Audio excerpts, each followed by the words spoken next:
पैसा परेला sir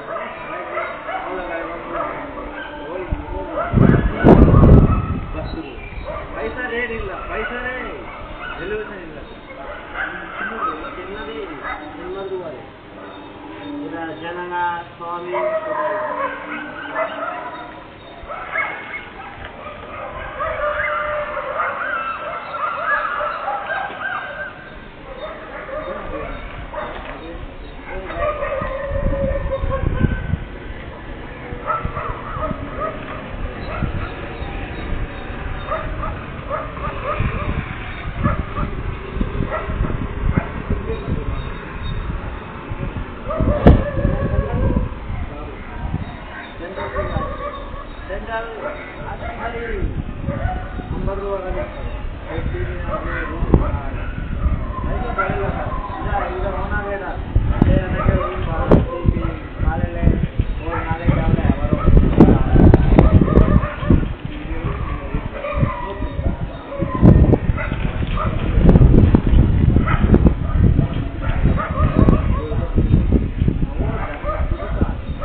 so எங்கள் வீட்டாண்ட பார்த்தீங்கன்னா நார்த் இந்தியன் பசங்க இந்த மாதிரி சேல் பண்ணிட்டு போகிறாங்க. அதில் ஒருத்தன் என்னடான்னா திமிரா வந்து கேட்டால் விலை வந்து குறைக்காம போய்கிட்டே இருக்கான்.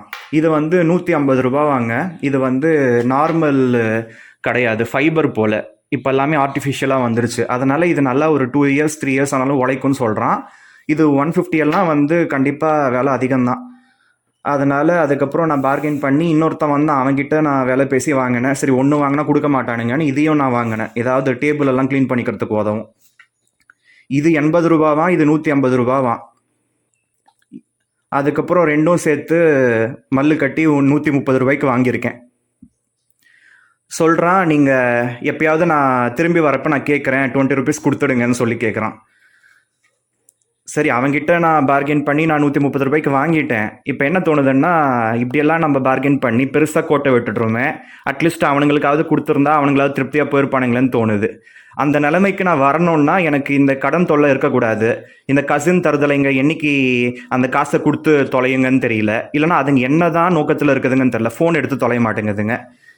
இது வெள்ளிக்கிழமை அதுவுமா இது வாங்கியிருக்கேன். ஆக்சுவலாக இது வெளியில் எங்கேயாவது போய் வாங்கிட்டு அது எங்கே பைக்கில் வச்சுக்கிட்டு வர்றது, இல்லைனா கையில் எப்படி பிடிச்சிட்டு வர்றது அநாகரிகமாக இருக்குமே, அசௌகரியமாக இருக்குமே சொல்லிட்டு நினச்சிக்கிட்டு இருந்தேன். ஸோ வீட்டுக்கிட்டேயே வந்தது. அது ஒருத்தன் என்னடானா மூஞ்ச காமிச்சிட்டு போனான், இன்னொருத்தன் வந்து கொடுத்துட்டு போயிருக்கான். எப்பா ஒரு பிஸ்னஸ்ஸு நடக்காமல் கூட அவங்க சுற்றுவானுங்க. ஆனால் ஒருத்தன் வாங்குவான்னு தெரிஞ்சால் கூட அவங்ககிட்ட வந்து நல்ல ரேட்டுக்கு கொடுத்துட்டு போகிறதுக்கு மனசு வராது. எப்படியா பட்டவனுங்களா இருக்கானுங்க பாருங்க. எங்கேருந்து வரீங்கன்னு கேட்டதுக்கு சென்ட்ரல் பக்கத்தில் இருந்துன்னு சொன்னானுங்க. அப்போ பாரிஸில் தான் வாங்கியிருப்பானுங்க. நான் இதோட ரேட்டு 80 ரூபா கொடுக்கலாம், இதோட ரேட்டு 50 ரூபா கொடுக்கலாம்.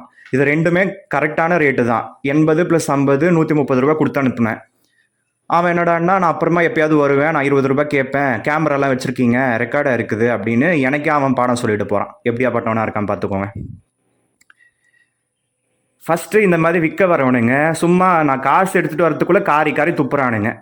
அது கேமரா இருக்கான்றதுனால புல்லில் துப்புறான், இல்லைன்னா வந்து தரையிலேயே வீட்டுக்குள்ளே துப்பிட்டு போவானுங்க. இங்கே வீடு கட்டுறப்பவே இந்த மாதிரி தருதலைங்கள்லாம் இப்படி கண்டதும் துப்பிக்கிட்டு கண்டதும் பேசிக்கிட்டு தானே அலைஞ்சுதுங்க. போய் இதுங்களுக்கெல்லாம் கூலி கொடுக்கறதுக்கெல்லாம் நான் வீடு கட்டினேன்.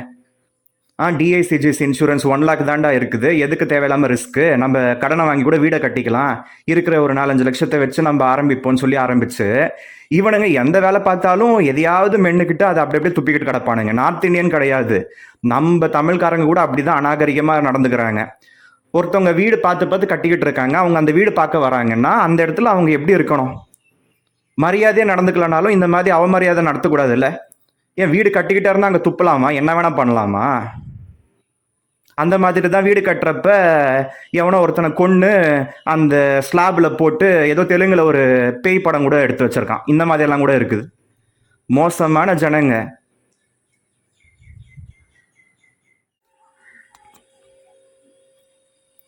ஸோ இந்த தொடப்பத்தில் வந்து பார்த்தீங்கன்னா பெருக்குனேன், நல்லா வெயிட்டாக இருக்குது. இது பார்த்தீங்கன்னா ஃபைபர் இல்லையா, உள்ளே வந்து பாருங்களேன் அவங்க கம்பி மாதிரி கட்டி வச்சிருக்காங்க. அதனால உங்களுக்கு தெரியுதான்னு தெரியல.